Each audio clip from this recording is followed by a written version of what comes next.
All right, I'm now calling General Committee to order for September the 29th, 2025 at 6 p.m. The meeting is being held in person and electronically in accordance with the Municipal Act. And there's no consent agenda tonight, so we're going to move right into the public meeting. The meeting's being held this evening as a public meeting. If you're joining the meeting virtually and have not registered to speak, please email cityclerks@barrie.ca. That's cityclerks@barrie.ca. Staff will then email you the information to participate virtually. The public meeting is to review the proposed municipal restructuring of lands with the City of Barrie, the Township of Oro-Medonte, the Township of Springwater, and the County of Simcoe. Members of committee will be listening to public comments received during the public meeting, but will not be making comments or debating the item tonight. Committee members will have an opportunity to provide comments when the staff report's considered by General Committee on Wednesday, October the 1st, 2025. Interested persons to receive notification of the staff report can sign the notification form located at the back of the council chambers or submit their email address to cityclerks@barrie.ca. Kelly Oakley, the Director of Boundary Adjustment Team, would you please confirm that the notifications were conducted in accordance with the Municipal Act for tonight's public meeting? Yes, Mayor Nuttall, they were. Thank you, Ms. Oakley. We'll now move to the public comments portion of the public meeting. And so we're going to do this in a pretty organized fashion this evening. The first group that we're going to hear from are going to be the landowners inside or renters inside of the area that is being considered for annexation. Following that, we'll go to City of Barrie residents. Following that, we will allow those who are out of town to be able to speak up as well. And we'll just note that tonight's not the only opportunity to speak up. There's two other additional public meetings that will be taking place, one in Springwater Township and one in the Township of Oro-Medonte. So just want to make sure all of that information is out up front. I also want to recognize I have former Mayor French is here. I see you in the front row there, sir. We have Councillor Thompson with a P in the chamber this evening. Welcome to Barrie, sir. I know that you come here often, but just in case, this might be the first time in the chamber I've seen you at least. And we have another former councillor over on my right who will probably you'll hear from hopefully in a little while here, Councillor Crawford, who served the municipality of Oro-Medonte for a very, very, very long time, and is somebody who was always welcoming to me as well in my former roles. So we're going to get going. We have received some correspondence, and so from current owners, we'll make sure that they are read into the record off the top, unless the individuals with us this evening. Is Walter Vaz here this evening? Okay, so I'm not going to read what you've written because you're in attendance. We have the Barrie Country Club. I'm going to give Cole's notes just so everyone can be on the same page. They've sent an email today asking about property tax implications, connection to municipal wastewater and water services, and then the financing of future servicing costs going forward. And they've requested that we provide them all the information prior to the finalization of the boundary adjustment. This will be on the circulation list as well for members of the public to be able to see. We did receive correspondence from the county, Simcoe County District School Board outlining what their needs are and to take basically the crux of what they're asking for on Bayfield Street is the crucial piece for the board is timing for servicing to a secondary school block in this area. Given the required secondary school site would need to be designated service and available for purchase within the next 5 years, with an anticipated opening date in the next 10 years. So they're asking for whatever is going to allow that to happen, which I'm sure we'll be able to get the answers to them as well. The Royal Victoria Health Centre also asked for their support for tonight to happen based on a location that they have, looks like it's tied up on Georgian Drive, not in the City of Barrie, and needing it to have the proper servicing as signed by the board chair and the president and CEO. And then I have another email. Is Mr. Hickling, Dennis Hickling or Kim Hickling, are you here this evening? Okay, not. The Hickling family sent in an email of support for the boundary adjustment, and that is also on the circulation list this evening. So we're now going to proceed to individuals. I just skipped past the presentation. Ms. Oakley, if I can call you up to give the presentation, and then we'll get into the members of the public.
Great, thank you very much. And my name's Michelle Banfield. I'm actually the Executive Director of Development Services, and I'm going to be joining Ms. Oakley for this presentation. Thanks very much. So the purpose of tonight's public meeting, it is a statutory public meeting in accordance with the Municipal Act anytime a proposed municipal restructuring is being contemplated. So we are here in a statutory capacity. We're going to report back on some of the facilitation process and some of those details, and we are also here to gather some input into the restructuring proposals for the framework agreements. In terms of a background, this conversation, this proposed municipal restructuring began talks in early 2023 about Barrie's lands needs and some possible solutions to that. In November of 2023, Mayor Nuttall presented this position and this need for additional employment land for the City of Barrie to the Standing Committee on Heritage, Infrastructure and Cultural Policy. In spring of 2024, the Minister of Municipal Affairs and Housing appointed the Provincial Land and Development Facilitator to look into this more, look into this need for additional employment lands. And at that time, municipal leaders, as well as the CAOs and staff and a consulting team from Hemson Consulting was brought on board to start participating in this process. Some initial work that was released around Christmas time in 2024 basically identified that actually not only did the city need employment land, we actually needed community land as well. Community land would be anything other than employment. Residential uses come to mind. Based on that information, initially from Hemson, City of Barrie Council said, well, let's refine those numbers a little bit more. Let's take a look at those lands needs and let's consider some servicing options. So additional work was done.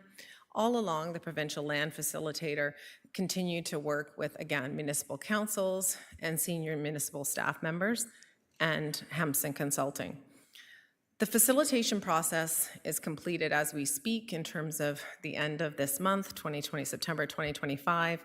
Some additional technical studies are available, as well as some details on what a draft agreement could look like for this proposed municipal restructuring. Now, additional maps later in the presentation from Ms. Oakley are going to provide a bit more detailed maps, but a couple things I just want to point out to everybody about these maps. So first off, in terms of planning principles, whenever we look at boundaries and boundary adjustments, we always look basically inside the boundary, if you will, to make sure that the land within the boundary is being used as efficiently and effectively as possible. And what this air photo shows essentially is that the City of Barrie is built out to the max to that northern boundary. So the other thing I want to flag as well is a lot of the numbers you're hearing in terms of some of the background studies are looking at planning for growth into 2051, and in some cases even beyond that. Now, 2051 may seem far away in the context of all of us living our everyday lives, but I can assure you in the terms of land use planning and infrastructure planning, that window is actually that's a typical planning horizon, if you will. It does take time to make sure all of these things align with growth. So the other thing that this mapping really shows is also some of the constraints that the land in this area has. And so really all of those constraints have to be taken into consideration. And as you can see, the red on this map is kind of some of those constraints. So there definitely is some land that is going to be development ready, if you will, or developable. And then there's going to be land that is not going to be developable. It's going to be researched and reviewed and taken a look at. So those are a couple of the things that I wanted to kind of point out in terms of the initial stages, the background, and what got us here. And then Ms. Oakley is going to take over and provide some additional information. Thanks, Michelle. Excuse me, I seem to have developed a frog in my throat, so do my best here. So as Michelle noted, the facilitation process has concluded. Facilitation process has concluded. Barrie has prepared framework agreements for consideration by the public tonight, by General Committee and Council of Barrie. And these 6 elements include priorities of all parties as expressed through the facilitation process. And I think you'll find that they're also reflected in the agreements. I won't go through them in detail. I think they sort of speak for themselves. But the next few slides will walk through the proposed framework agreements at a high level. So Barrie is proposing to annex land from both Springwater and Oro-Medonte. The table here shows you a summary of how much from each municipality and how much would be community use versus employment use. The total is around 870 hectares. For those of you that prefer acres, that's about 2,150 acres. So I think this sort of tells the story a little bit better, a little zoomed in map. The area bounded by the purple lines are the lands proposed to be annexed from Springwater. The shading in beige or yellow, depending on how you see that color, are the developable community lands. The shading in gray, which unfortunately is really difficult to see on this map, but it's to the, let's see if I can point. It's to the either side of Highway 400 up here at the sort of northeast quadrant here. That's proposed to be employment lands, well suited along the Highway 400 corridor. And the shading where there's no shading within the purple area are areas that were identified through the environmental mapping as constrained to development. The total proposed annexed area from Springwater is just under 600 hectares. A similar map from Oro, and again, if you'd like to orient yourself, this is Penetang-Machine Road running north-south here, and line 1 over here. The lands surrounded by that orange border are the lands proposed to be annexed from Oro-Medonte. Where there is no shading within that boundary, the environmental mapping again identified constraints to development. The yellow shaded area are all lands proposed in Oro-Medonte to be for community use, and that's a total of 274 hectares. Barrie is proposing compensation for Springwater and Oro through the agreements. The first thing I want to highlight on this slide is actually, and ask for your flexibility on this, the numbers shown here are actually slightly different than what's shown in the published framework agreements. Through discussions over the last couple of days, the compensation per developable acre has increased to $15,000 per developable acre again. Other financial compensation includes an $850,000 contribution to Springwater dedicated towards economic development initiatives. That total compensation package is just over $33 million. I'll just also note for you that the city and the county are continuing to discuss options for compensation, and those will be aligned with economic development initiatives. We'll bring forward more information as that is available. Another item in the Springwater agreement is a commitment to cross-border servicing. The intent would be for the city to provide water, wastewater servicing in the area shaded as yellow at the top of Bayfield Street.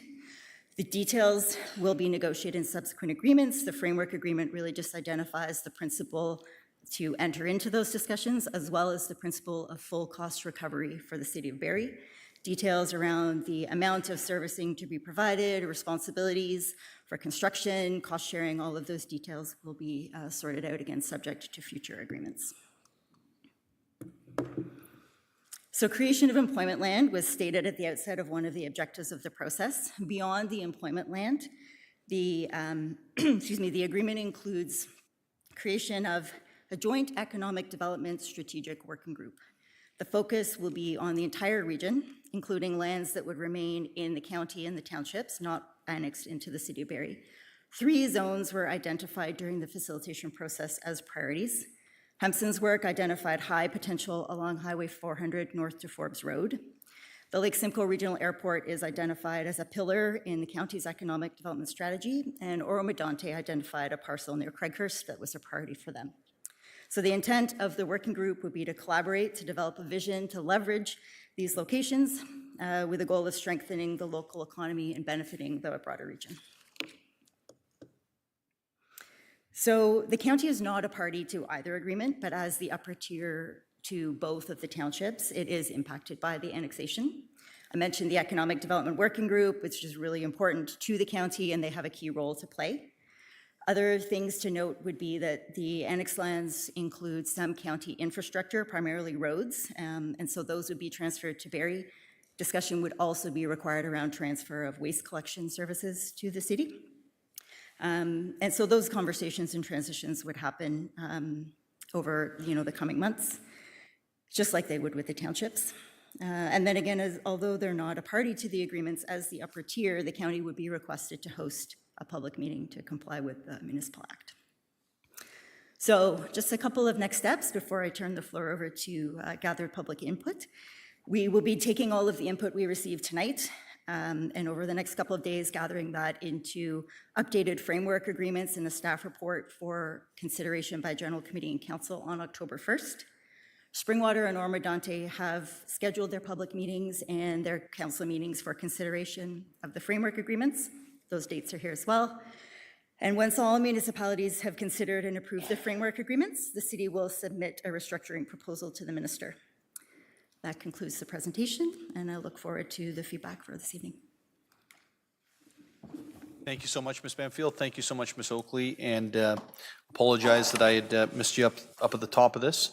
And thank you for the information. I know you're both going to be taking notes this evening as well on any of the requests that come forward.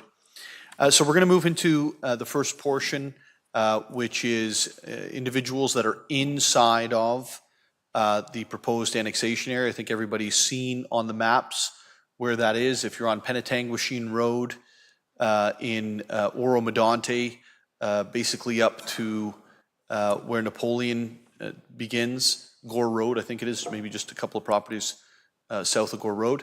If you're in Springwater, between Penetanguishene Road and the 400, as well as between 93 and the 400 out to Partridge.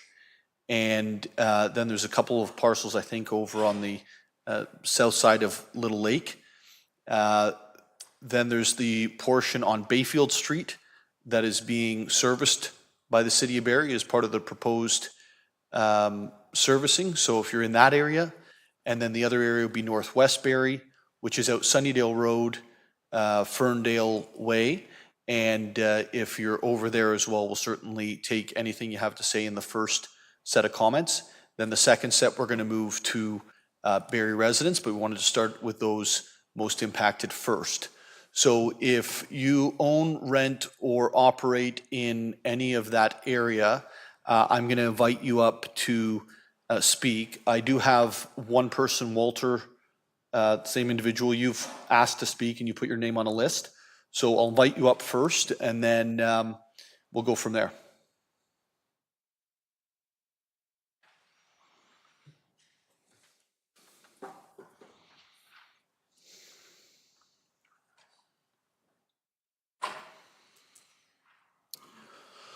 Walter, welcome to council, and please, if you could provide your address that we're dealing with here.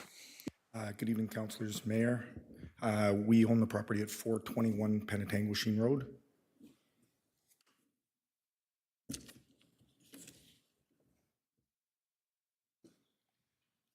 Right. Good evening, everyone. Welcome. As the owners of 421 Penetanguishene Road, our property falls within the area that is proposed for annexation into the City of Barrie. We're here tonight to express support for that proposal.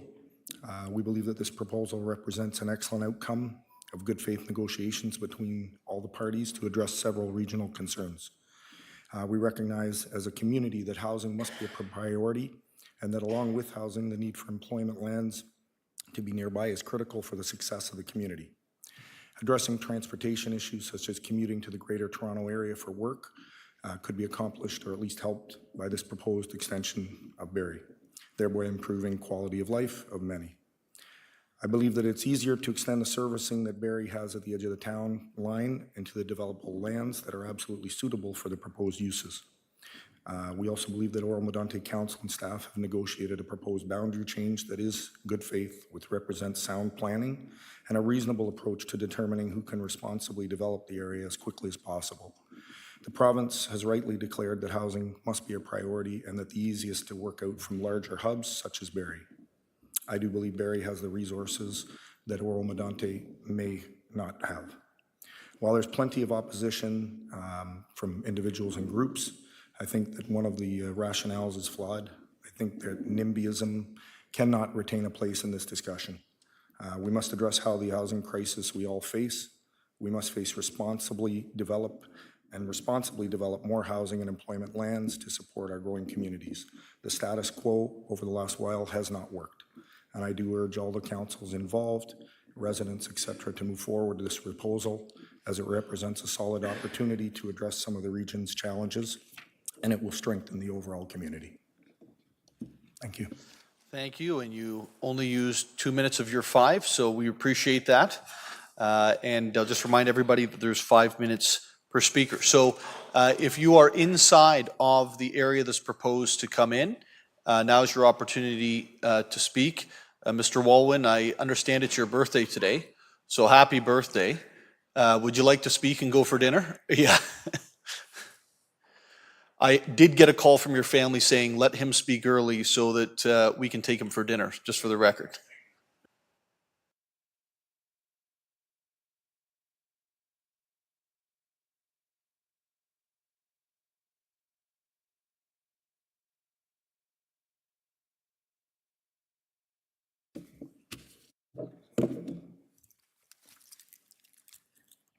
Mayor Nuttall, City Councilors and guests, good evening.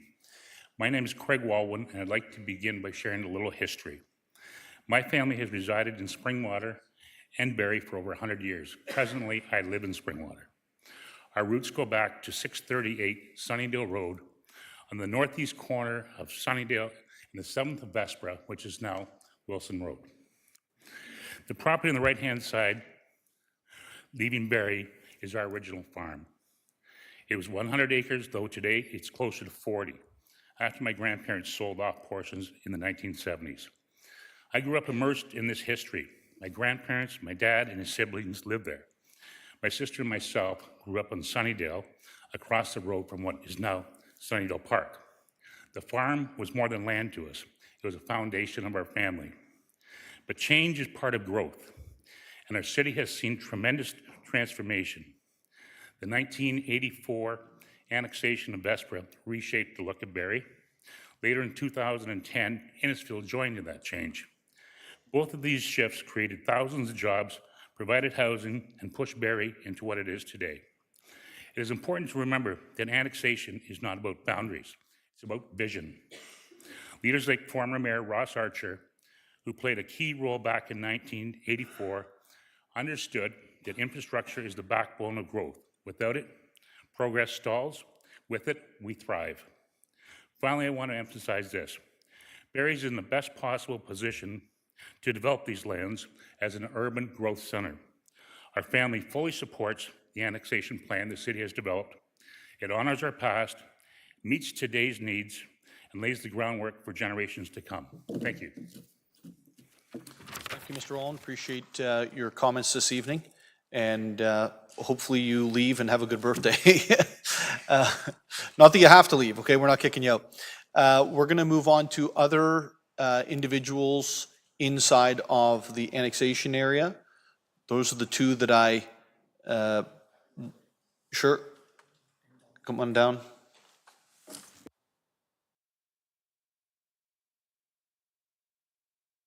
So if you're going to be part of this first contingent, please, let's keep the flow going. So somebody be on deck while we have our hitter here.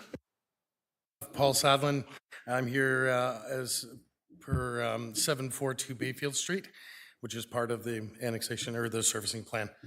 Good evening, Mayor, members of council. I'm here tonight to show my support for bringing the services to our property at 742 Bayfield Street as part of the current annexation framework. We've been patiently waiting to develop these lands, and for the past 2 years, we've been trying to move forward with an MZO. To do that, we need a reliable servicing partner, and Barrie is really the only option. Cross-border servicing would make sense for everyone, benefiting both Springwater and Barrie. We brought in a number of consultants to study the options, and their findings all point the same way. The most efficient, timely, cost-effective way to service the site is through Barrie. This isn't just about building houses. We want to improve the community by adding services and creating something unique at this location, something that adds a real value for local residents. And above all, we're a local business. People here know us. We care about the future of the community. We're not just looking to build and walk away. We're here for the long run, and we want to see this project succeed for everyone. This is a chance to do something special, and we're ready to get started. Thank you, Mr. Sadlin. Appreciate your comments. Who's up next?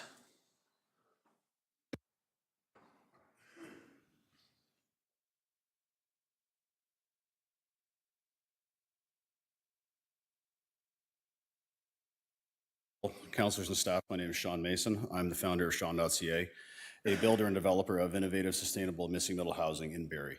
A little bit of advertising. Just last month, we were honored to be named Canada's Federal Energy Star Builder of the Year for this year.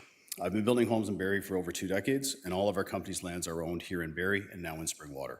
We are committed to this region. We are local. We believe in building Barrie, and we want to see this region flourish and succeed. I'm here tonight to express my support for the facilitator's recent recommendation on transferring certain lands from Springwater into Barrie. I also support the principle of cross-border servicing for the Bayfield corridor, which I believe can bring meaningful benefits to both municipalities. Across every level of government, federally liberally, provincially conservative, and municipally nonpartisan in both Barrie and Springwater, there is a clear and urgent recognition that we need more housing. Barrie has demonstrated it can service these lands, has made firm commitments, and from what we've seen remains the most cost-effective and reliable path forward. Barrie Council, all of you here, has also demonstrated an ability to move projects from plan to reality. You get stuff done, and that's impressive. Our company owns parcels within the area under discussion, all directly adjacent to Barrie, and most of street stubs with utilities and sidewalks even to the boundary. One of those parcels in front of the Barrie Golf and Country Club has been in our portfolio for well over 12 years. Despite long-standing resolutions supporting cross-border servicing at both municipalities going back over a decade. Our attempts to move forward on any of those properties have, under the current framework, have not advanced beyond cursory meetings with staff and prior mayors.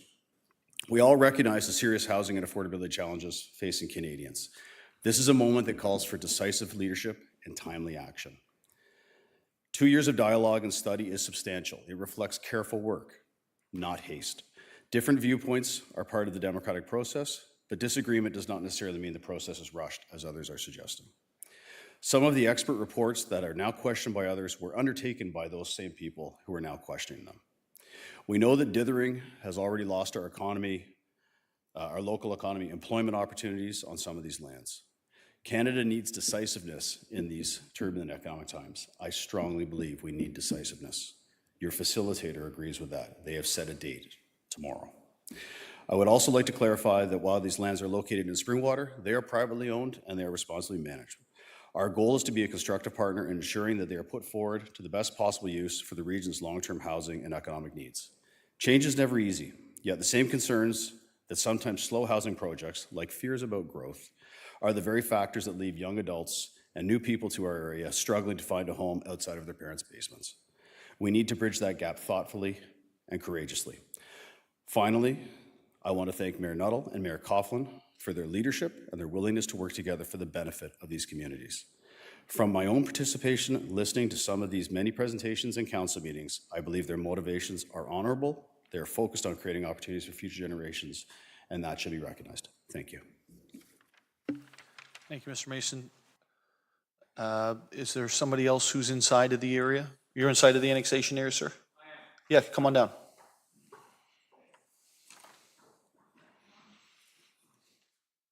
Hello, Council, Mayor. My name is Sean Power. I live in Oro-Medonte. Start the clock. It's nice to see that you've got all this support, and I'm not surprised it's from a property developer. There's three basic things you got to know, I would say. First of all, who I am. I ran for council for Ward 3 for Oro-Medonte. And as all the Dougies can attest, Doug Ford and Doug Shipley and Doug Downey, I'm one who really supports Greenbelt and environment. And also being legally trained, I'm not afraid to sue people. And in terms of moving forward, not speaking on the council's behalf, but what I would say is make this sort of public discourse and this consultation, make it not to prioritize development. This is an antiquated kind of vision of we need growth, growth, growth, growth, growth. Get to the dollars and cents of it. Who does it benefit? Who doesn't it benefit? If you have, for example, the last gentleman was saying that it's housing, housing, housing. My understanding is that it's all industrial. And the impression that Oro-Medonte gets is that Barrie has run its limit. We want to put industry. We don't want to put in Barrie. Let's take some of Oro's land. And let's not pretend that this isn't a step in a progressive land grab, because then we'll take some more, because we've set a precedent and it's legislated. In terms of this being statutory, thank you for that. I don't trust any public consultation where it's statutory, where you actually have to listen to me. I think in the upcoming discussions, what you're going to have to show is this antiquated idea of growth, growth, growth, for what? In terms of what Barrie is now, 20 years ago it was like Aurelia. Growth, growth, growth has gotten you a homeless problem, a crisis, because you've got the GO train coming in, and these encampments, which according to Aurelia Matters, are going to cost you $1 million to clear. Growth, growth, growth. Growth for what? Industrial land is my understanding in terms of that boundary. Industry for what? You've got Lake Simcoe right there. I'm going to give you very quickly the example of Lake Como. Now, there's less land in Italy. We've got expansive land in Ontario. Lake Como at one time was really badly polluted. They wanted more industry. Some people did, some people didn't. What they did is they cleaned the lake up to the point they're sitting on a massive fortune of tourism, more than any industry would be able to provide. And along those lines, because I got 2 minutes left, think of it this way. The Donald is all about growth, growth, growth. Drill, drill, drill. Good, clean coal. And we know what that really stands for. It's not authentic. It's to benefit his business pals. So ask yourselves when you're making these consultations and how you're going to have to answer to the communities around you. Are you MAGA? Are you a good Canadian who wants to see sustainability? On the MAGA tip, the reason that he wants to annex Canada is fresh water. I don't know if anybody doesn't understand that. We've got tons of it. Let's protect it. In order to protect it, let's not build industry that's going to drain right into it. There's enough pollution in that poor lake right now. If that was cleaned up and you made it into a Lake Como, you'd be sitting on millions. You wouldn't have to worry about anything. We'd all be like chauffeured in for the council meetings. Not that I'm in council. Just to be straight, I don't want any of your jobs yet. But what I want you to consider is this. My property is affected by it directly. If there's toxicity from industry that's 10 years down the line, that's going to affect me. So no amount of buyout, 10 million here, whatever, is going to suffice because my kids and their kids, we're going to have to sell up, right? That's all I want you guys to think about. Thank you for your time. Thank you, sir. Also, could you, for the record, could you say your...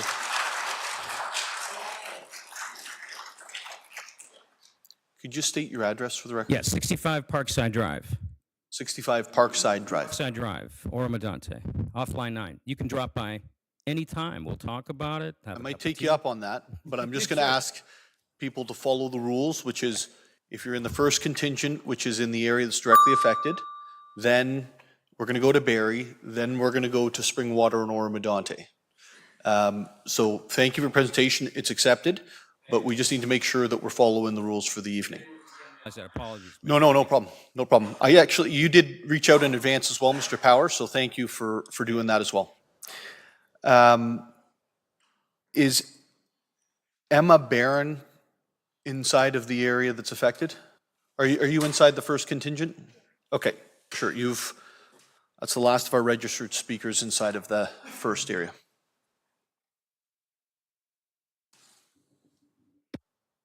Okay, good evening, Mayor Nuttall and members of council.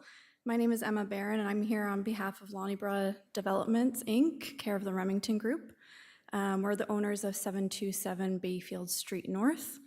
In August 2023, we submitted an MZO application to the Township of Springwater that proposes the construction of a seniors continuum of care campus that includes long-term care facilities, retirement residences, a palliative care and hospice care center, life lease buildings, medical offices, and associated jobs. The development provides an opportunity to meet a number of community building priorities, including increasing the supply and mix of housing, specifically housing for our aging population, and as well as the creation of jobs. We were very happy to see that these opportunities were recognized in the themes that guided the creation of the framework agreements for the proposed boundary adjustments. We'd like to thank all parties involved in the facilitated restructuring proposal discussions for collaboratively recognizing the importance of certainty for these type of projects. In order for this project to proceed, we need certainty in terms of timing and certainty in terms of ensuring cost-effective servicing. We'd specifically like to thank the City of Barrie through their offer to provide cross-border servicing to Springwater for recognizing that this will be achieved by extending city services to our lands. We appreciate that previously endorsed MZOs have been recognized in the Township of Springwater's Boundary Adjustment Agreement as priorities for timely and cost-effective municipal service delivery. We are hopeful that, given this priority objective, the township will exercise its option to enter into a cross-border servicing agreement with the city. Again, we would like to thank all parties involved in this process. We have the privilege and the opportunity to advance essential community building goals for the region in the near term by making efficient use of existing infrastructure, regardless of political boundaries. We look forward to working collaboratively with the province the county, city, and township to ensure these goals are realized. Thank you. Thank you. Thank you for coming this evening. Next, inside of the boundary area.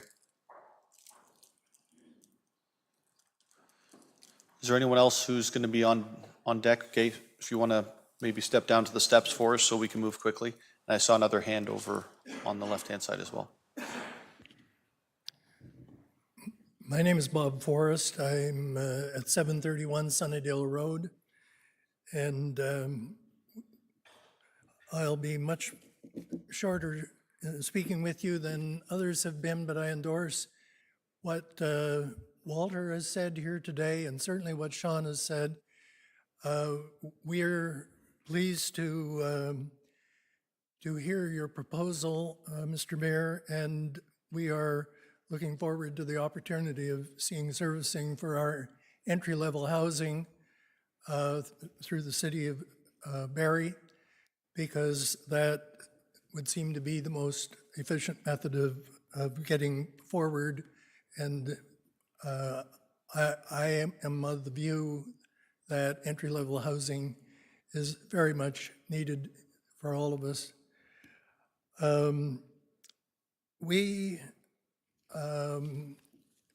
have watched this process closely, and I would like to thank those who have put so much effort into it, because those of us who are standing by and just watching are really contributing little, but thank you for that effort. Thank you, Mr. Forrest. And next up, we have.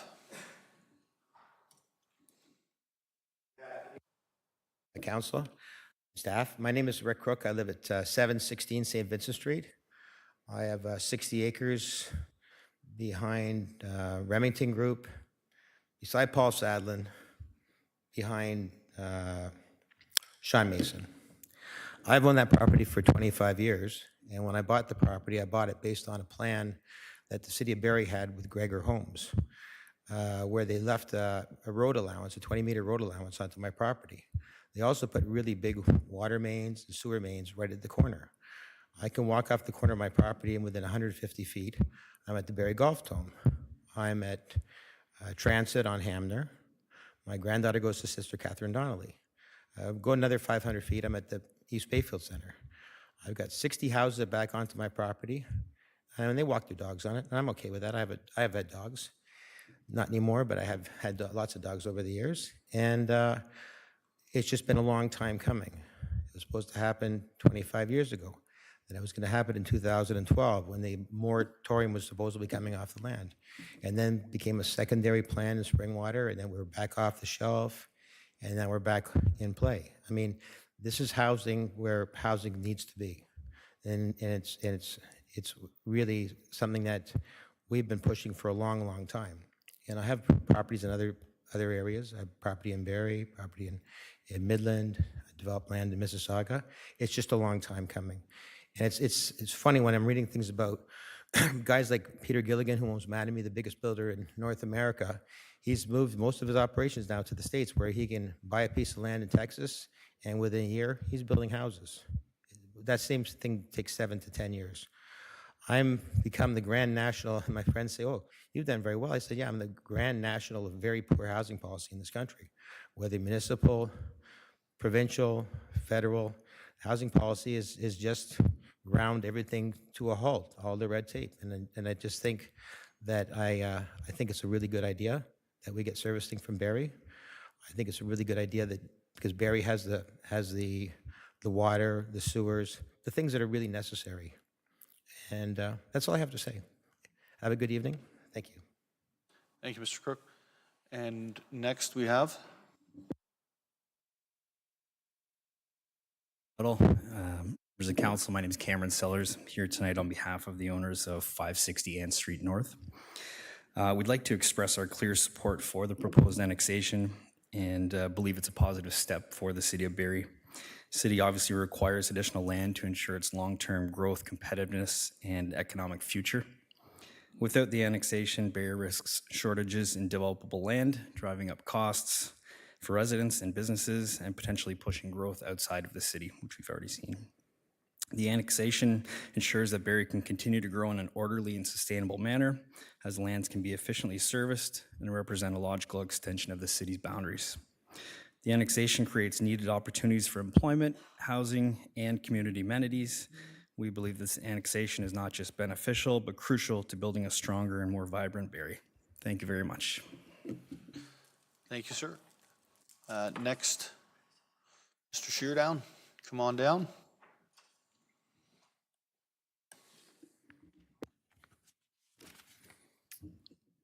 Thank you, Mayor Nuttall, members of council. I'm Ron Sheardown, one of the owners of Barrie Welding Machine. Barrie Welding Machine's been in Barrie for over 80 years now. Our group of company owns approximately 1 million square feet of industrial properties in the city of Barrie. In 2020, TNR Doors, part of the Horman Group, a multinational corporation operating in over 30 countries, wanted to purchase property in the city of Barrie. After an exhaustive search, they couldn't find suitable industrial site in Barrie. In 2021, TNR Doors contacted us to find a viable home. Snow Valley Yorkwood owns approximately 180 acres at the corner of Sunnydale and Wilson Drive at the outskirts of Barrie in the township of Springwater. TNR Doors was very interested in locating to this property, along with a number of other companies that wanted to relocate. We presented a concept for an industrial business park to the Township of Springwater Council in September of 2021 for just 71 of the 180 acres. At the request of council, we held a public information session to inform surrounding neighbors of the plan. We received letters of support for the concept. An economic analysis was completed by Urban Metrics in February of 2022 that indicated the financial benefit to the community would be $354 million in one-time spending, $4.6 million in development charges, 3,085 jobs, and $370 million added to the economy, 915 permanent jobs on site upon completion of the project, and $500,000 annually in property tax revenue. This information was provided to Springwater Council and township staff. We wanted to go before Springwater Council to proceed with an MZO to help fast-track the development and meet TNR Doors' timeframe that they required to be operational. We tried to meet individually with members of Springwater Council at the time. 2 of the members of council refused to meet with us. On 2 different occasions, we were on Springwater Council's agenda to proceed with a motion for an MZO to fast-track the designation and the zoning for the industrial purposes. 4 of the township council were adamantly opposed to the development of the lands. It became apparent that the Springwater Council was going to turn down in a 4-3 vote, so instead of being turned down, we withdrew from the deputation, believing that no decision was better than a negative decision, and knowing that we would not be able to return to council within a 1-year time period for the same item. At the same time this was happening, the City of Barrie had recognized the dire need for more employment lands. Over the past 30 years, the Barrie Welding Group has been approached by industrial users looking for facilities on an ongoing basis, and there just simply isn't any serviced industrial land in the City of Barrie. In January of 2022, we sent a letter to the Honorable Steve Clark requesting that Snow Valley Yorkwood lands be included in the lands earmarked for the Barrie's boundary expansion for employment uses. Several conversations occurred between Snow Valley Yorkwood and Mayor Nuttall about including our lands in the Barrie expansion and the desperate need for employment lands.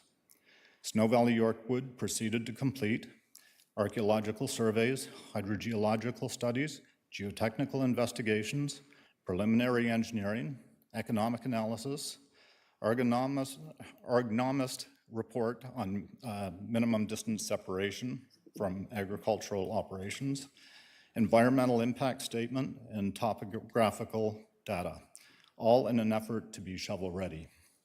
On June 27, 2023, Celeste Phillips Planning Inc. wrote a letter to Mayor Nuttall requesting a restructuring of Barrie municipal boundaries to incorporate Snow Valley Yorkwood.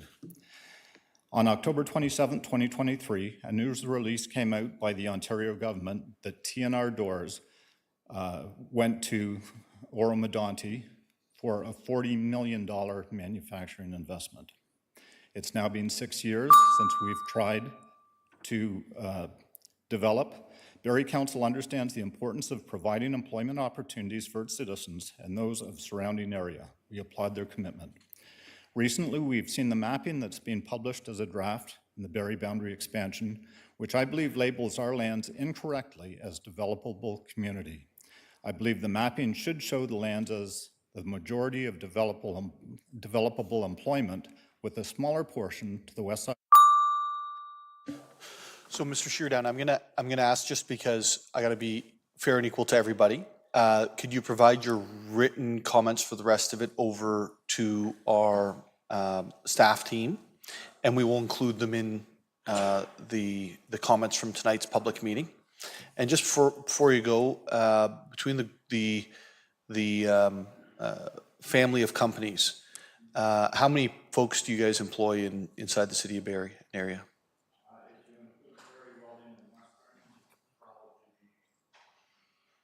600 to 700. 600 to 700. Okay, thank you. Thank you. Are there any other individuals who are here that either own, rent, or operate inside of the area that is being discussed tonight for annexation? Yes, sir. Mayor Nuttall, Council. My name is Craig Flegel. I live at 403 Penetangwishing Road, directly affected. After hearing all these people excited about getting rich, I would like you to hear about some of the people that will probably become less rich, even poorer, because of this. I bought this property back in 2009 because I did not want to be part of Barrie. I did not like the city. Unfortunately, this is where my employment is. So I was able to find a place that was modest enough that I could afford on my own, and started to build a home and a house. Luckily, I found the woman of my dreams. We have kids now, and I was so excited for our kids to be going to Shanty Bay Public School. With rezoning, that won't happen. They'll be going to some other school in Barrie, which may not have the same values as we have. As well, I remember very vividly, being an initial resident, how much the sewer and water systems cost the residents of the Pine Drive area in Painswick. I know that was $25,000 to $30,000 20-some years ago, and I can only imagine a house 3 times as far off the road, 20 years now, with all the inflation that we've had, is probably going to cost upwards of $50,000+. That's just not going to work for me, especially with the frontage that I have as well. But then again, it might not matter, because I read through the entire little pamphlet or whatever it was that got sent out. I think it was mostly 6, 7, 8, and 9. And I also looked at the templates for infrastructure going in, and it looks like not only am I going to lose my opportunity to be a Oro-Medonte resident, it looks as though I'm going to be, my property is going to be expropriated at some point, either for the storm waste management or stormwater waste management catchment area, or a sewer pumping station. So yeah, I know you can look at that, but if you actually look, one side of the road's pumping station, the other side of the road is going to be catchment area. So the house that I've worked for 16 years and worked hard to pay off and renovate, and everything's probably just going to be bulldozed. And if it's not, between the taxes increases and the sewers and water, I'll be $100,000. So that's excellent news. Growth is inevitable. I know nothing that I'm saying here is going to make that much of a difference to anyone, but this is one family, and there are more families. I can see another family right here. So we are out there. It's not just farmland. It's not just people licking their lips waiting to get development money. There are actual real people that live here in this area and have loved it, along with all the endangered species that we have in the area. But I'm sure once the non-developable land has had a research study, it'll all be gone. So anyways, thanks for your time. Goodbye.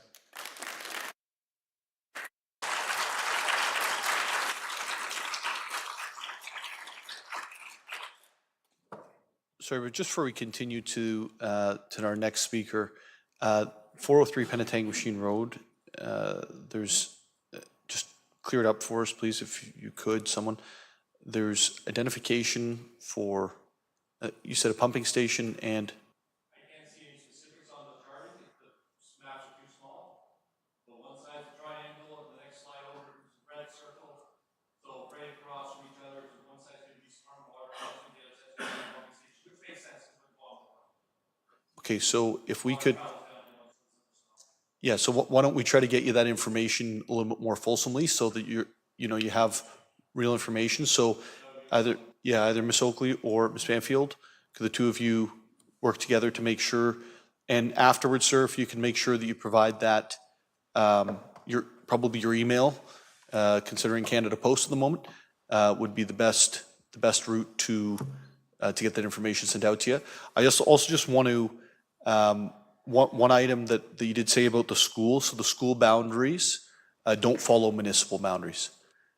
So if you've moved into a school district area, that's dealt with by the school board, will have zero effect on any of that. If another school gets opened in the area that, takes it, I can't speak to that, but it's not an automatic, that's for sure, and I don't see why it would be taken into consideration in this versus any other scenario. Okay, ma'am. Mayor Nuttall and Council. My name is Lindsay Bernier. I live at 403 Penetanguishene Road, and I just wanted to shed light on what's been brought up, bringing jobs to Barrie and affordable housing, everything like that. I grew up in Barrie. My parents live in the same home that they bought and built back in 1990. They have seen their taxes increase tenfold. My father still works. He's going to be 70 this year. So with the annexation and the cost, it's going to cost money to annex these lands. Are his taxes going to go up, and how much? And for affordable or employment opportunities, my sister is a registered nurse. Her husband is a registered nurse. They have been residents of Barrie since we've been like infants. They are both currently out in BC on travel nursing in order to save up for a down payment for affordable housing. So we all throw this term affordable housing around. Where is it? Where is this affordable housing? She is out west working to save money to come back, not to buy in Barrie, because now we've seen this homeless encampments, this population go up. They're looking to buy north and outwards elsewhere, not in the city of Barrie. So I don't see any benefit of this annexation. Utilize the lands to the south and the Barrie Event Center and everything that you have first before you try and expand north. That's all I have to say. Thank you. Thank you. Thank you for your presentation this evening. I'll just ask members of the gallery, we do not do applause each and every time. We'll, especially in the middle of somebody speaking, because it won't get picked up at home what's being said if you have a bunch of clapping in the background.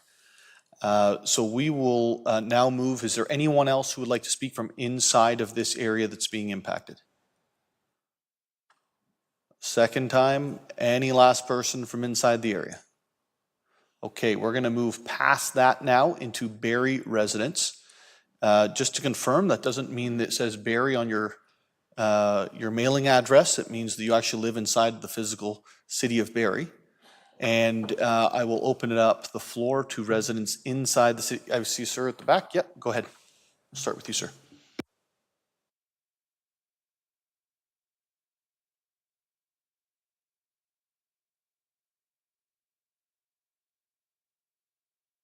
Thank you, Mayor Nuttall.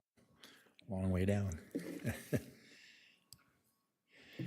Well, I have a prepared part of the speech, talk.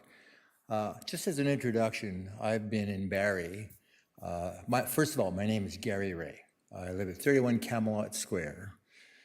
Lovely area. The arborist said it's one of the most pristine places in Barrie, and I thank him. When we moved there in 2009, our taxes were $7,200. And today, in 2024, they're closing up to $14,000.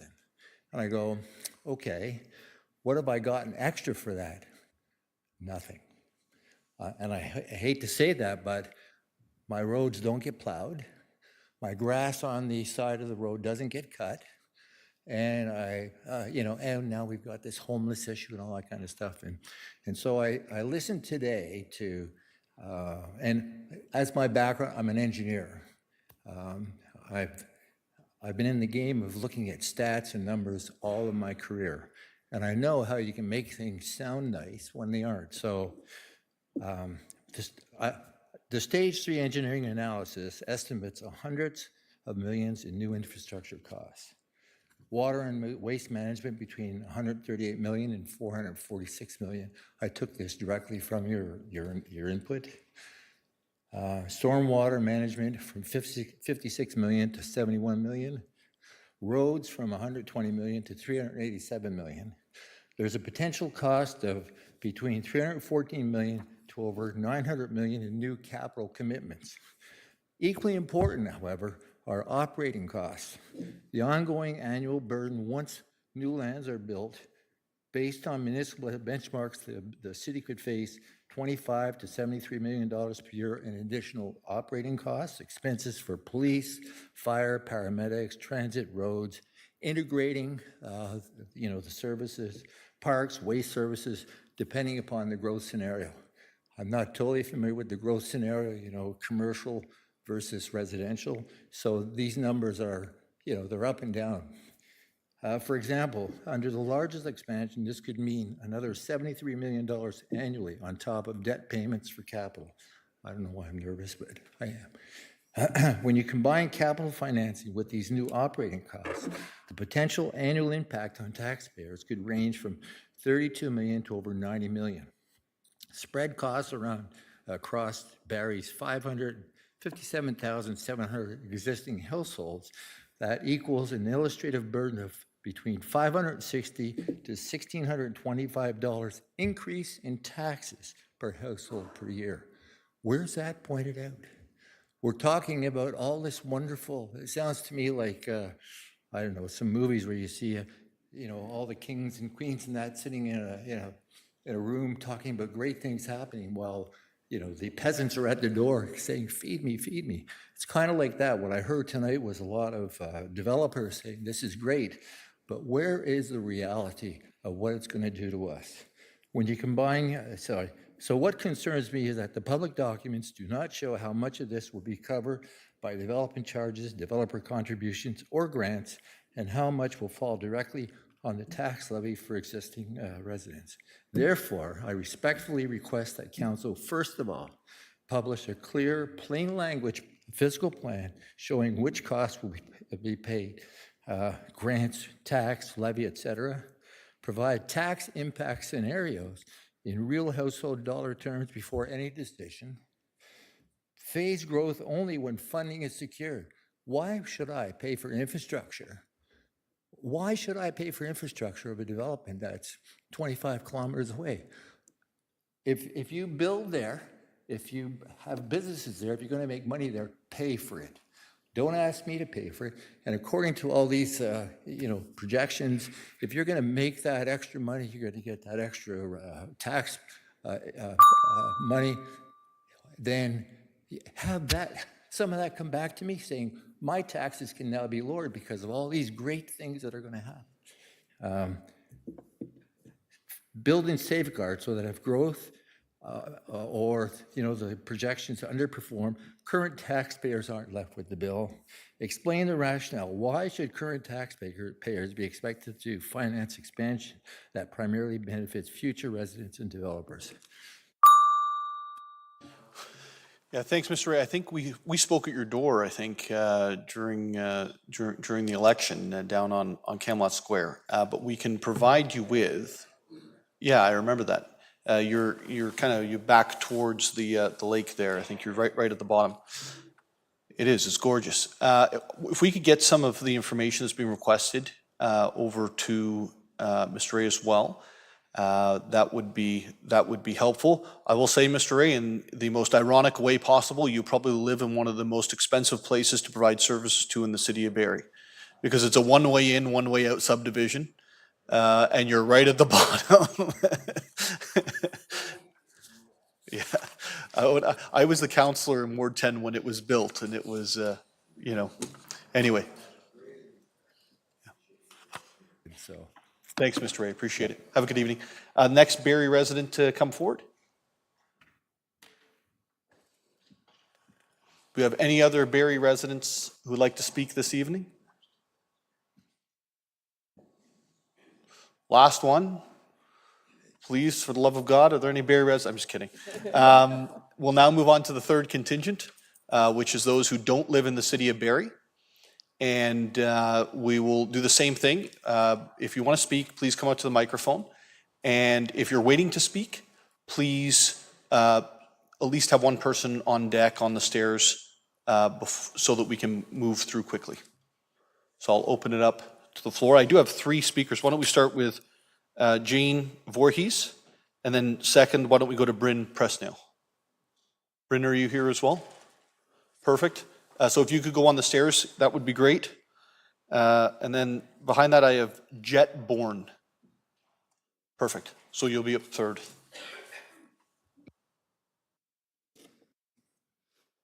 Good evening, Mayor Nuttall and Council. Thank you for welcoming Oro-Medonte residents here this evening. I stand before... Sorry, could you just provide your address for us as well? Oro-Medonte? That's not good enough. We need your address. 7 Black Forest Lane, Oro-Medonte. Thank you, ma'am. Appreciate it. I stand before you tonight as a proud resident of Oro-Medonte, joined by many residents wearing white behind me to show unity and commitment to responsible growth. Tonight, I deliver a message that's clear. This draft annexation agreement is rushed. It does not represent responsible land use planning, and we believe it's unjustified. First, the pace of this proposed agreement is concerning. This annexation draft appears rushed and politically driven. The January 1st, 2026 deadline seems to be less about community needs or responsible land use planning and more about moving the annexation forward before the 2026 municipal election year. And yes, the City of Barrie gave provincially mandated 20 days notice for tonight's meeting, but alarmingly, the details and mapping of this boundary adjustment agreement were released 4 days ago. Life-changing land use documents with 4 days notice does not give the public a real voice. With great concern, the City of Barrie has seemingly undermined the intent of the Provincial Planning Act with respect to making documents available for public review in a timely fashion. This rush is also compounded by a lack of stakeholder engagement. Over a year ago, nearly 3,000 Oro-Medonte and Barrie Ward 1 residents signed a petition opposing annexation, yet our voices have been ignored in this proposed agreement. Ontario's Planning Act and Growth Plan require consultation not only with residents, but also with Indigenous communities, as well as farmers and environmental stewards. Oro-Medonte lies on the ancestral territory of the Huron-Wendat, yet none of these voices are reflected in Barrie's draft agreement. Even Simcoe County, a key regional partner, has been excluded, threatening governance instability across our region. This process is both irresponsible and exclusionary. Let's be clear. This annexation of Oro-Medonte land is simply not justified. Barrie's annexation mapping document tonight shows vast urban sprawl that is in direct conflict with Barrie's own official plan for compact, sustainable communities. Yet Barrie wants 700 acres of Oro-Medonte farmland. Why? Because Barrie has failed to meet its intensification targets, achieving only 35% instead of the required 50%. So I ask, why should our farmland, our homes, be sacrificed when Barrie has failed to meet its own obligations for growth within its boundaries? Residents from both Barrie Ward 1 and Oro-Medonte are also deeply concerned about land use zoning, as evidenced by our petitions that was received by the clerk's office. The Oro-Medonte land targeted for annexation is designated community residential, yet Barrie's officials have proposed trucking from future manufacturing employment sites along Georgian Drive, past our hospital and college and homes to bypass restructuring of Highway 11. This raises a troubling possibility of rezoning our land to industrial use. So I want to suggest a path forward. Let's make today's date mark the start of a genuine process, not approve it or not deal. Thank you for your presentation. If you could provide the rest of your comments to our clerk's office so that we can make sure they're captured inside of the public meeting comments for this evening, then that would be great. So Wendy, could somebody from your team? We haven't allowed anyone else. And so I wouldn't want to start, I'd have to call others back that we cut off.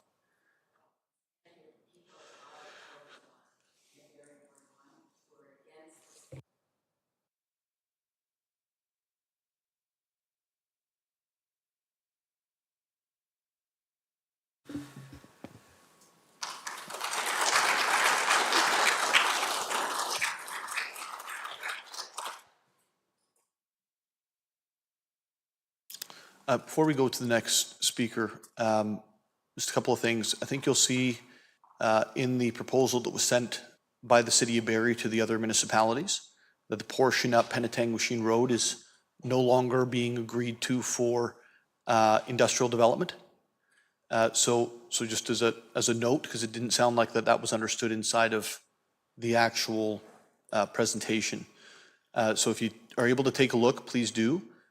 It's being proposed strictly for residential, and alongside that, you would allow community area.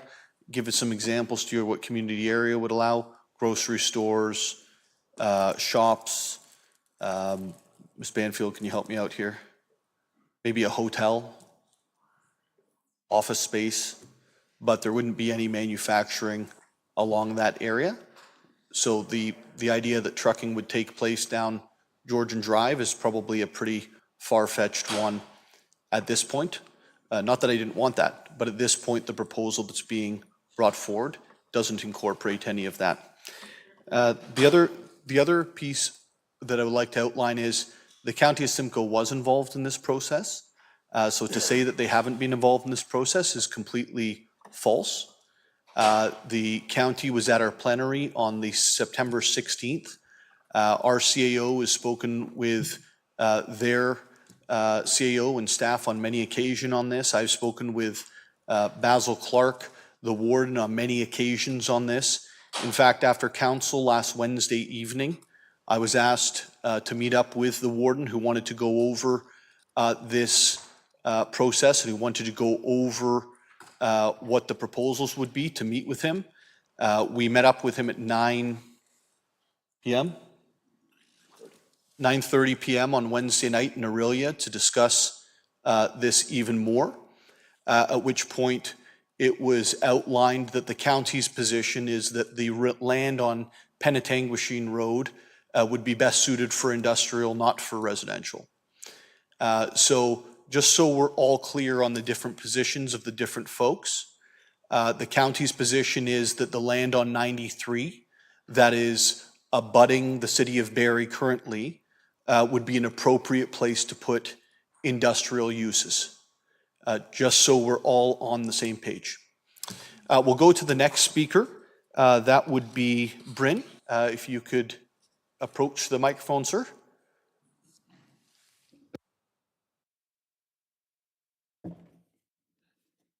Thank you, Mayor Nuttall, members of council. I wish I'd given 5 extra minutes to Jane because she's so eloquent, but I'm speaking on behalf of the residents of Oro-Medonte and myself because I speak from the heart. I have gray hair. I'm thinking about the future for our country and our children, not just growth and development. I'm a member of the executive board of the West Oro Ratepayers Association. Our association has over 300 members in Ward 3 and 4. We work in cooperation with resident and conservation groups to promote responsible planning, sustainable development, and we wish to protect the quality of life in Oro-Medonte and the environmental sensitivity of the lake. At our most recent annual general meeting, it was the overwhelming response of those in attendance and those who had written in that they were opposed to any annexation of this land. This land, back 45 years ago, at the previous time when annexation was discussed, was told to us to keep it green at the borders. And people here tonight who are like me remember this well. Do not allow any development next to this because you do not want houses and urban sprawl to occur. It has already occurred south of us in Innisfil.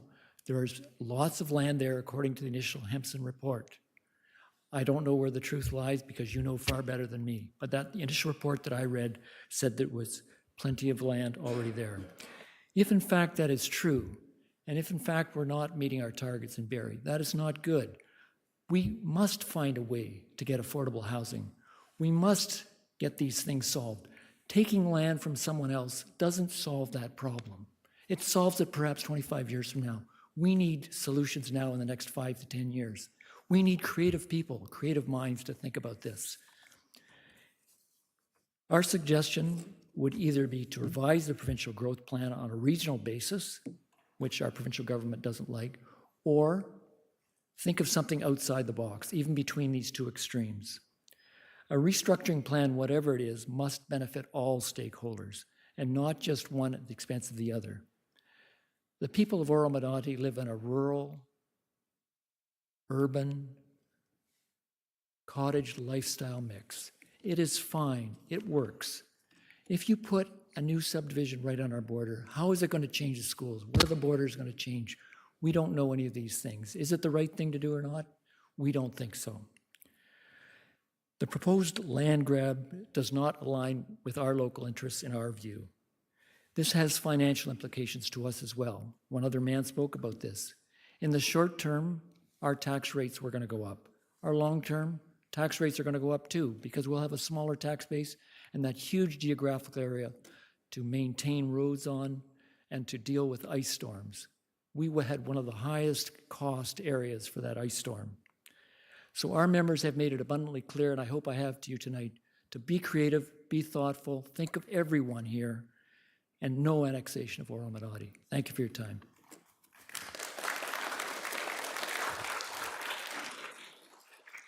Brendan, thanks for your presentation. And I'm going to ask our staff to get a hold of you because, Bryn, we do have on this Wednesday night an affordable housing strategy. So you had asked us to think, be creative, get everybody at the table who could talk about affordable housing. I think we've probably got that coming forward on Wednesday, generating hundreds and hundreds of units of affordable housing over the next 12 months.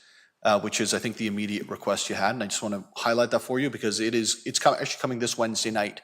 The same night we'll be dealing with the actual annexation. So hopefully you'll be encouraged by that. Over to you, ma'am. Hi, my name is Jette Born. I live on 9 Baycrest Drive. Mr. Mayor, mayors of council, and everyone here. We are here today to understand the impact of the annexation of Oro-Medonte and Springwater lands within our communities. This is not a minor boundary adjustment. It is a defining move that will shape our region for generations to come. Many residents in Barrie don't even know this annexation is being proposed. Transparency has been absent. Engagement when it happens, like today, comes late and feels like a procedural formality. A decision of this scale made without proper public consultation does not reflect the spirit of leadership expected by the people. Development of this scale destroys water and intact ecosystems that once compromised cannot be restored. We are talking about damage that will outlive everyone in this room. Pushing ahead is to endanger resources that belong to all of us and that we all depend on. A report created for the City of Barrie estimates infrastructure costs for roads and water alone at over $900 million today. We all know projects of this size will exceed budget. This means one thing: taxpayers today and in the future will be left to shoulder the burden. It is not a wise investment. It is a debt that we are handing over to our children. Elected officials are not guardians of economic growth. You are entrusted to protect the people, our homes, our health, and our future. This annexation is not in the interest of the people. It is damaging, it is costly, and it is endless growth on a planet that does not grow. Thank you.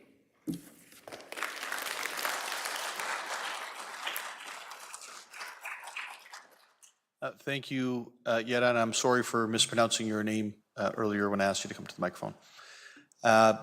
Just before we move on, and I believe, Paul, you're the last person who asked to be speaking in advance. That doesn't mean others can't speak, folks. It's just some people let us know in advance and some didn't. Just before we go there, I don't know whether to go to Ms. James Reed or CEO Prowse. The number of interviews, this has been talked about publicly, the number of meetings we've had where this is talked about publicly. I know my office has had 2 town halls in the North End on this so far. Do we have any idea the number of media hits it's been out over the last 2.5 years, like 100? Mayor Nuttall, I don't have that off the top of my head, but we definitely have had many, many media attention from beyond Barrie and within Barrie. And we also have a dedicated webpage, as I think the other municipalities also have, for information, and that's been there since the official plan public meeting that you hosted, which I think was about 2 years ago. Okay, thank you. So just when we're throwing around words like there hasn't been transparency, folks, there's been a lot of conversation, dialogue, discussion, comments, and there's also been a lot of interviews by all the politicians and staff and public servants on this to date. This isn't the only time at the end of the process. It's been happening for 2.5 years. Mr. Marco, the floor is yours. Council and Mayor Nuttall. My name is Paul Markle. I'm the CEO for the Barrie Chamber of Commerce, and I wanted to be here tonight to continue to lend our support for this motion. And could you just give your address, Paul? Just for the record, we have to have an address. Personal address? You can use either the word. 121 Commerce Park Drive in Barrie. Perfect. Thank you. So in October of 2023, we supported the motion to adjust the boundary. So I'm going to read from that statement because our position really hasn't changed, and the issues that were at hand then are the same ones that are at hand now.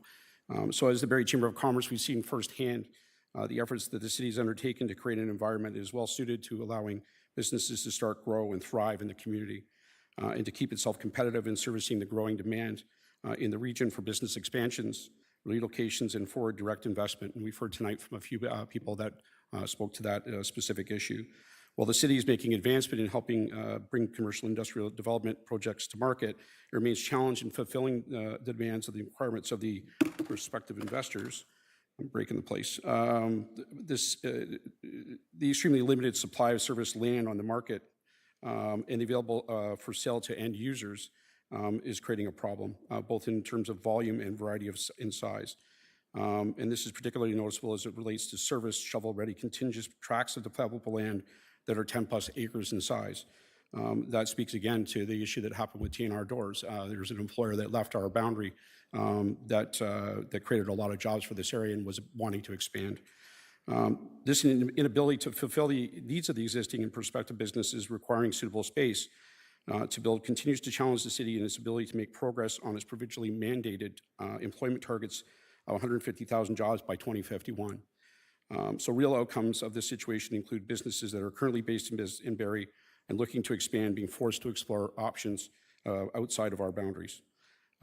So in terms of that, we really do strongly believe that the city is best positioned in terms of the other three municipalities in actually delivering this ability to grow. And growth really is the reason for this. In terms of even what's happening in Ward 1 of Barrie and the college that's there, the ability to put in purpose-built student housing is a part of that employment land piece, which I think is important. And that helps to offset some of the challenges that we're having in that ward with student housing as well. There's a million reasons that we should be seeing this happen. On top of that, the formation of the land trust, I think, it shows good stewardship, and hopefully we'll make sure that these areas that are critical and are sensitive are protected moving forward. Thank you. Thank you so much, Mr. Markle. Are there others who would like to come to the microphone and speak this evening? Doing a second call if you'd like to come to the microphone and speak. Yes, sir. Is there anyone else who wants to come to the microphone and speak? I've got two sirs here. Okay, perfect. Go ahead, sir. Good evening, Mayor Nuttall, members of council. My name is Greg Wood. I live at 30 Barrie Terrace at Oro-Medonte. I've been sitting here listening to the presentations tonight, and there's two things that I noticed that I wanted to make sure everybody can see. First of all, the people that are offering their support for this annexation are all people that are going to financially benefit from this. I haven't heard anybody so far tonight from the City of Barrie saying that they want this thing to happen. In fact, the only member of the City of Barrie, a city of 145,000 people, that said anything about this is not in support of it. Why are there not more City of Barrie residents that are here tonight saying, yes, we want this, we want to have more annexation? It doesn't seem to be happening. That's my first point. My second point, when I look at the area within Oro-Medonte that you're looking at annexing, there is a portion up Highway 93 which looks like would be suitable, or as you call it, shovel-ready, although you've got a lot of servicing to do before you can get there. There's an area beyond that that is all environmentally protected land. It appears to be not buildable, and yet the city is trying to annex that portion. Why is that happening? Is there long-term plans to make that suddenly buildable? We're going to have another fiasco like we had down at Ferndale and Tiffin Street, where they basically took marshland and turned it into buildable land? Is that the plan? Because it kind of makes you wonder. There's an awful lot of land there. It's marshland. Does not appear to be buildable. Why is it that that's being included? The last point I want to make, if you're going to take that land from within Oro-Medonte, please make sure that you guys do the proper environmental assessments, offer some buffer zones around that area, because to build right up to the edge of the city boundary, that's not going to work. Thanks very much for your time. Just before you go, okay, so you had three questions there. The first one was Barrie support. We have about 500 letters of Barrie support that were put in 2.5 years ago to start this process. They're not here tonight. They've already participated in multiple public meetings, including taking the time to write a letter, sign it, send it, and make sure that they were included in the process early on. To the point about this has been a very long process. The second point was, I think, about the land itself that's in red on that map earlier. So one of the beautiful things about this process is the creation of an environmental trust. So I've already used strong mayor powers. Council's already endorsed it, that we would put all of the city-owned lands into an environmental trust. So the City of Barrie has purchased much of that land in red. I would say if you include the lake itself, Little Lake, you'd probably have 95% of that land is owned, or 90% of that land is owned by the City of Barrie. And we've purchased it specifically to preserve it and to conserve it and to make sure it's never developed on. So that's all going to be put inside of a new environmental trust that the clerk's going to be reporting back in a month, 2 months, or 3 months, something like that. Does that include the land in Oro-Medonte as well? So what happens? Yeah, it's not Oro-Medonte. Yeah, the interesting thing, what happens in the City of Barrie, I'm not sure if this happens in Oro-Medonte or not, it probably does, I just don't know, is that when there's a development application that comes forward on a property, whatever the land is that's determined not to be developable, part of the approval process, we take that land and then we conserve it and preserve it. And if you want examples of that, you can go into the Bear Creek wetlands, you can go into the Gables, sorry, where else? The Arda Bluffs, the Whiskey Creek, Lovers Creek, There's whole swaths of land that we take on, and then we're going to be putting all of that stuff into this environmental trust so that we, make sure it's never developed on. So all of those things are actually being taken care of as part of this proposal. So for sure, then the land that's environmentally protected within Oro-Medonte will be part of this trust? The lands that, if there's a development proposal, sir, then that's the trigger. So if somebody never proposes a development on it and they just live on it as they are right now, that's them, right? But if they come and they try to say, okay, well, I want to build a grocery store, and I'm just making something up, at that point, our staff would be working with them, the Conservation Authority, if it's Lake Simcoe or Nottawasaga, coming up with the boundaries, and then, look, they're even telling me I can't speak, and then they would bring that forward at that point. So that would be the trigger to be able to get the land. So it's not like, if it was January 1st of this year, it came in, January 2nd, it comes to us. No, it's more about when those lands are proposed for development. One of the levers that we can use is to, at that point, trigger it coming into. So there's no trust. guarantee then? Well, all of the policy right now is, yes, that's happening, right? So like we've got policy for the creation of it. We've got policy of getting the lands together, which the clerk is doing, as well as the structure. And from that point in, we'll probably have a policy that any of these new environmentally protected lands will come in, but it's a good point. We need to make sure that we get that on the go forward. Okay? Thank you, sir. Oh, the buffer. I forgot to say, Deputy Mayor. He's much more on it than I am. So the proposal to Springwater and Oro-Medonte also encourages buffers inside of it. I think that it's upwards of 100 feet or something like that is 30 meters. Well, there you go. Yeah.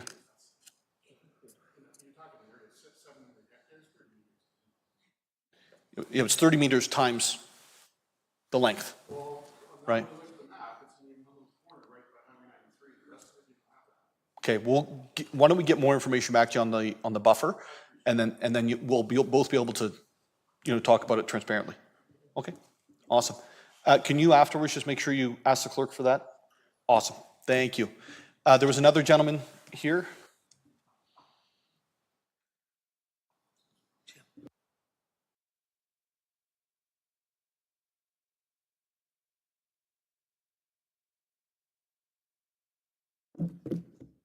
It's ready. Ani Bojo, Neil Swanson. Hi, Mayor and Council. I'm here just representing some of the First Nations here today. Not speaking on behalf of them. We just sent an invite to this info session after reading some of the paperwork that was let out there 4 days ago. Just some main concerns is maintaining that environmental buffer zone and the impact on the wildlife coming.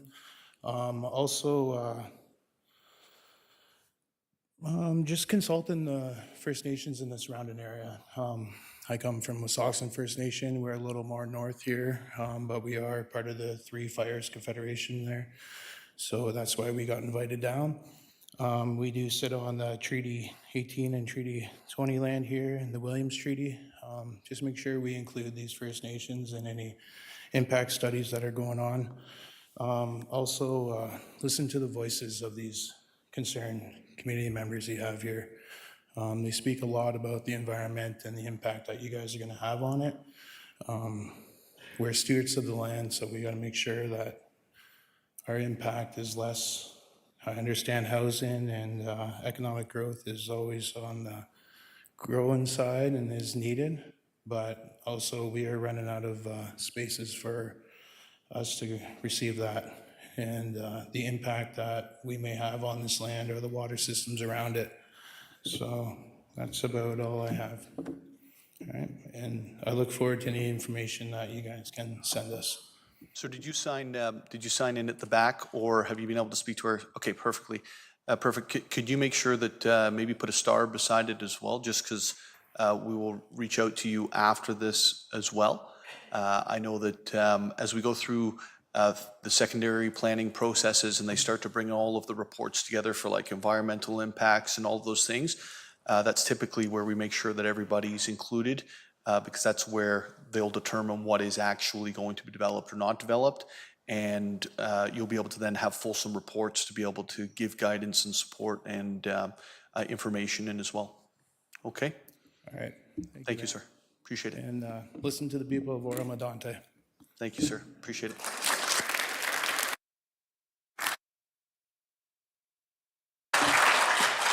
Are there any other individuals that would like to come down? I've asked, we got a first and a second last time, so I'm going to consider this the last invitation. Oh, I'm sorry, ma'am, I missed you.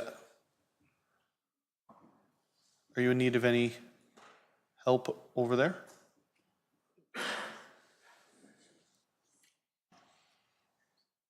Good evening. I'm Susan Marcellus. I live at 25 O'Brien Street in Oro-Medonte.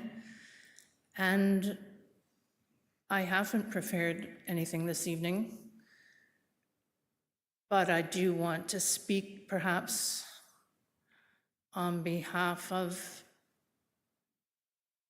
everything that lives in the marshlands and the sensitive nature of the marshlands and connected areas and connected waterways. So I don't know if you're aware, but that marsh has beavers. We have deer, we have turtles and frogs, and there are dozens of osprey nests in those trees. So I'm speaking on behalf of them and hoping they can be conserved and considered and protected. Thank you.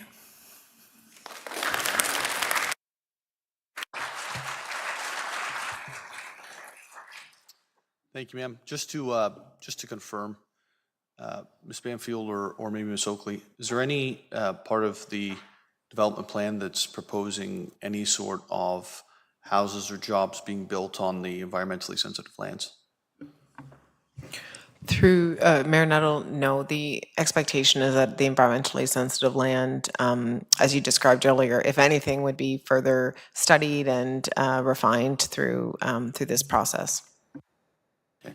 And with regards to the process for any archaeological or if there was animals that were protected species or trees that were protected, what part of the process would we figure those things out? Mayor Nuttall, that would be probably one of the first things that get studied as we started looking at the future of land uses in the area. Thank you. And would all of that be done publicly? Yes, Mayor Nuttall, it would. Perfect. Thank you. Okay, well, that brings our speakers to an end this evening. It's at 7:38 p.m. as we're at General Committee and not at Council. I'm going to consider everything complete for this evening and adjourn the meeting. So thanks everybody for coming out, for having your say and participating in this process.